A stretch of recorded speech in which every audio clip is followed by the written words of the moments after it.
여러분이 투표소에서 찍는 도장, 그리고 특정 정치 이슈를 볼 때 끌어오르는 본능적인 분노. 만약 이 모든 게 논리적 판단이나 부모님의 교육 때문이 아니라 여러분의 DNA에 의해 이미 절반 이상 결정되어 있다면 어떨까요? Welcome to the debate. 와, 시작부터 굉장히 도발적인데요. 그렇죠. 오늘 우리는 인간의 정치적 이데올로기가 과연 유전되는가 하는 치열한 과학적 논쟁을 다룹니다. 오늘 이 대화를 끝까지 지켜보시면 명절마다 가족 간에 벌어지는 그 지독한 정치 싸움의 진짜 기원이 어디에 있는지 아주 새로운 시각을 얻게 되실 겁니다.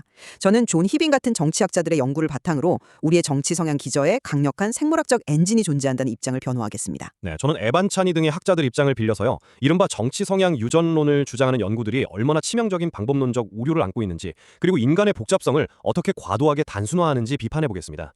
시청자분들 중에도 아마 내 굳건한 신념이 고작 DNA 조각의 작용이라고 하면서 강한 거부감을 느끼시는 분들이 많을 텐데요. 좋습니다. 일단 제 입장의 핵심 근거부터 명확히 해보죠.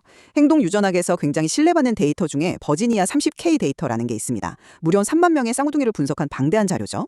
연구진은 사형제나 낙태, 군사력 강화 같은 구체적 이슈에 대한 반응을 측정하는 윌슨 패터슨 지수를 활용했는데요. 결과가 아주 놀라웠습니다. 보수주의 성향 분산의 약 50%가 유전적 요인으로 설명됐거든요. 50%요? 네, 무려 절반입니다.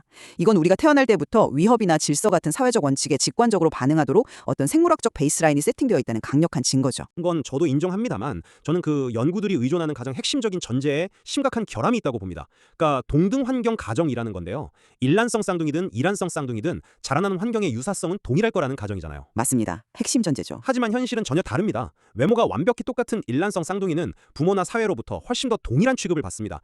어릴 때 옷도 똑같이 입히고 주변의 기대치도 같고요. 즉 유전자가 같아서 성향이 같은 게 아니라 환경적으로 훨씬 유사한 대우를 받았기 때문에 나타난 결과를 유전적 영향으로 착각했을 가능성이 높다는 치명적인 오류입니다. 그 지적은 타당한 우려입니다. 저도 동의해요.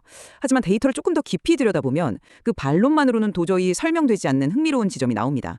환경, 특히 부모의 영향을 가장 직접적으로 받는 정당 일체감을 한번 볼까요? 정당 지지 성향 말씀이시죠? 네, 맞습니다. 내가 특정 정당을 지지하는 성향의 유전율은 14%에 불과합니다. 반면에 앞서 말씀드린 낙태나 사형제 같은 아주 직관적인 신념의 유전율은 그보다 압도적으로 높게 나타나거든요. 상식적으로 부모가 쌍둥이를 키울 때 너희들 다 A당을 지지해라 이렇게 똑같이 가르치면서 유독 사형제 같은 특정 이슈에 대해서만 서로 다르게 가르쳤을 리는 없지 않습니까? 동등 환경 가정의 붕괴만으로는 이 극적인 차이를 설명하기 어렵죠. 그 부분은 확실히 날카로우시네요. 하지만 저는 더 근본적인 층위에서 이 논의를 프레이밍하고 싶습니다. 우리가 나라는 보수나 진보라는 개념 자체가 과연 시공간을 초월한 생물학적인 실체인가 하는 점이죠. 우파와 좌파라는 구분은 17세기 프랑스 혁명 당시 국민의회의 좌석 배치에서 유래한 철저한 역사적이고 사회적인 산물입니다. 시대를 초월한 보수주의 유전자가 존재한다는 발상은 진화 생물학자 리처드 루원틴이 경고했던 탐욕적 환원주의의 전형적인 사례라고 봅니다. 복잡하게 얽힌 정치사나 철학을 단순히 유전자 몇 개의 작용으로 성급하게 환원해버리는 건 과학의 오만이죠. 루원틴의 경고는 저도 깊이 공감합니다. 하지만 제 주장을 조금 다르게 이해해 주시면 좋겠네요. 사용자 찬성 유전자나 세금 인하 유전자가 따로 존재한다는 뜻이 결코 아닙니다. 불합실성이나 위험, 외부 집단에 대한 두려움을 뇌가 어떻게 처리하느냐에 대한 기질적 선호가 유전된다는 거죠. 그리고 그 선천적인 뇌의 반응 회로가 우리가 살고 있는 이 특정 시대의 사회적 맥락 안에서 보수 혹은 진보라는 정치적 형태로 발현되는 것입니다. 인간의 백지 상태로 가정하고 환경만으로 모든 것을 설명하려는 학계의 환경 결정론적 환상에서 이제는 깨어나야 할 때입니다. 기질적 베이스라인이 존재한다는 점은 동의할 수 있습니다. 하지만 생물학과 환경의 상호작용은 통계 모델로 무자르듯 깔끔하게 분리할 수 있는 성질의 것이 아닙니다. 쥐 미로 실험을 떠올려 보시죠.